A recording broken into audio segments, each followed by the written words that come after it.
ഞാൻ ഈ ഇടവകയൊക്കെ പരിചയപ്പെട്ടു വരുന്നതേയുള്ളൂ. പൊതുവെ ഞാൻ ഇവിടെ വന്നതിൽ പിന്നെ എങ്ങനെയുണ്ട്? അച്ഛൻ ഇവിടെ വരും മുമ്പ് ഇവിടത്തുകാർക്ക് പാപത്തെ പറ്റി അറിയില്ലായിരുന്നച്ചോ. പൊതുവെ ഈ ഇടവകക്കാരൊക്കെ എങ്ങനെയാ? എല്ലാവരും വളരെ നല്ലവരും സൽസ്വഭാവികളുമാണച്ചോ. ഒരു ദിവസം പോലും മുടങ്ങാതെ കുമ്പസാരിക്കും. നന്നായി. ജലദോഷവും ചെറിയ പനിയുണ്ടച്ചോ, ഒന്ന് പ്രാർത്ഥിക്കണം. പേടിക്കണ്ട ത്രേസ്യാമ്മേ, നിനക്ക് നല്ലത് വരും. ഇപ്പം ചെറിയ പനിയേ ഉള്ളൂ, അത് മാറി നല്ലത് വന്ന ആശുപത്രിയിലാക്കേണ്ടി വരുമല്ലോ. നമുക്ക് മാങ്ങ പെറുക്കാം. അപ്പോൾ ഈ ഇടവകക്കാരൊക്കെ വളരെ നല്ലവരാണല്ലേ? അതെ, എല്ലാരും നല്ലവരാണച്ചോ. പക്ഷെ അച്ചോ, ഒരുത്തി മാത്രം ശുദ്ധതയ്ക്കെതിരെ പാപം ചെയ്യുന്നവളാ. അതാരാണ്? ആരാന്ന് പറഞ്ഞാ അച്ഛൻ പുറത്തു പറയരുത്. അവരോ? പക്ഷെ അവരെ കണ്ടാൽ അങ്ങനെയൊന്നും തോന്നുകയേയില്ല. അത് അച്ഛന് പ്രായമായതുകൊണ്ടാ. ഇതിപ്പം എന്നാ ചെയ്യാനാ? അവളെ ഒന്ന് നേർവഴിക്ക് കൊണ്ടുവരാൻ അച്ഛൻ ശ്രമിക്കണം. അച്ഛൻ അവളെ വിളിച്ചൊന്ന് താക്കീത് ചെയ്യണം.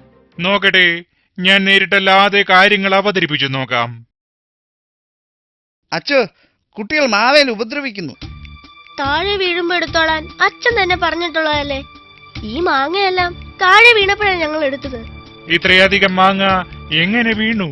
അതച്ചു, ഒരു കല്ല് കയറി കൊണ്ടപ്പോ വീണതാണ്. കല്ലെങ്ങനെ കേറിക്കൊണ്ടു? മോളി എറിഞ്ഞപ്പം കൊണ്ടു.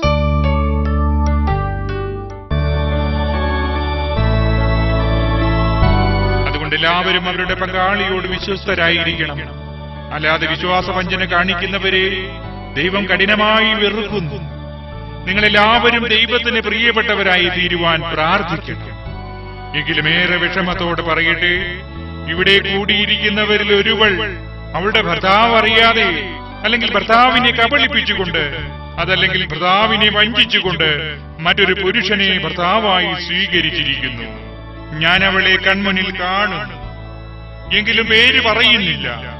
അവൾ പശ്ചാത്തപിച്ച് ദൈവത്തിങ്കലേക്ക് തിരികെ വരട്ടെ.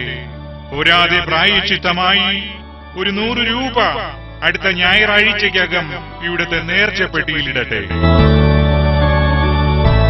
അങ്ങനെ ചെയ്യാത്ത പക്ഷം ആ പാപിയുടെ പേർ ഞാൻ പള്ളിയിൽ പരസ്യമായി വിളിച്ചു പറയുന്നതായിരിക്കും.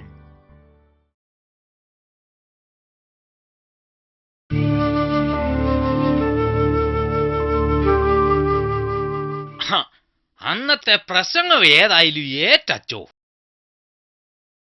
അത്രയ്ക്കും വേണ്ടായിരുന്നുവെന്നാ എനിക്കിപ്പം തോന്നുന്നത്. അതെന്നാ അച്ചോ?